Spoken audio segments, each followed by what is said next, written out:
faith makes a world of a difference. This is why Christians can be joyful, because we don't put all of our focus on this world. That no matter what we go through in this world, we know that at the end of the day, we're going to find the fullness of joy in a life to come. This is why we can rejoice when people persecute us. Who in their normal mind would rejoice when people persecuted them? No normal person, at least no normal person without faith, but someone who does have faith, who knows that they were not made for this world. You can rejoice even when you go through difficult moments. When someone dies, someone you love, someone you care for, you know there is mourning, there is grieving. But at the end of the day, we rejoice because we know we will be reunited with those whom we have lost.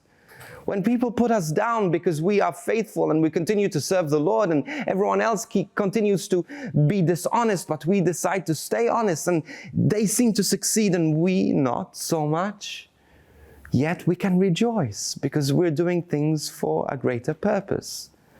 But here's the issue, is that many of us don't have the strength to maintain that faith. We have faith, we believe in God, but sometimes we think, how am I going to stay strong? How am I going to continue to be faithful to the Lord? It is just too difficult. It's too hard.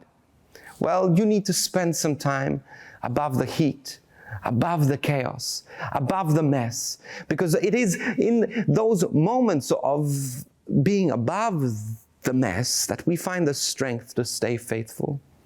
Just a few weeks ago, I went to Singapore.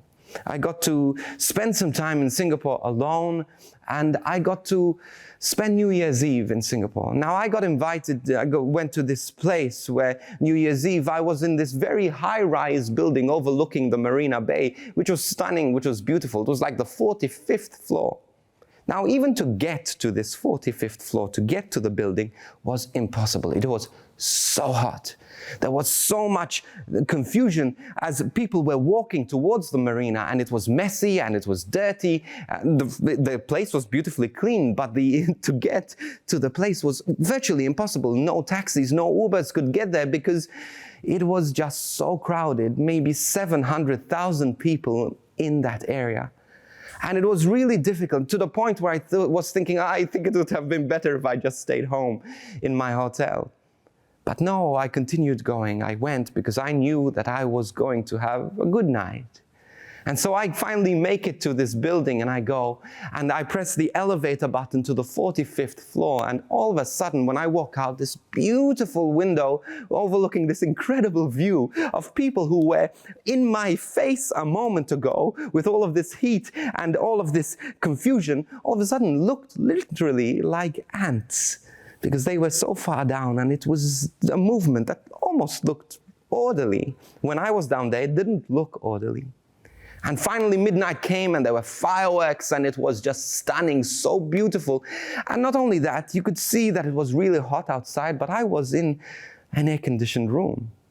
Now, why am I saying this? Eventually midnight passed, and I go back down to the ground floor, and there's the heat again, but this time there's even more confusion than there was before. People walking in every single direction. They were excited, they were inebriated, they were just screaming and shouting, and it was a confused place. But my perspective was different, because now I felt like almost refreshed and rejoiced. It was just so wonderful to bring in the new year with this incredible perspective that I didn't care about the heat and the mess, because I felt such a sense of joy and freedom at that point. It was quite liberating.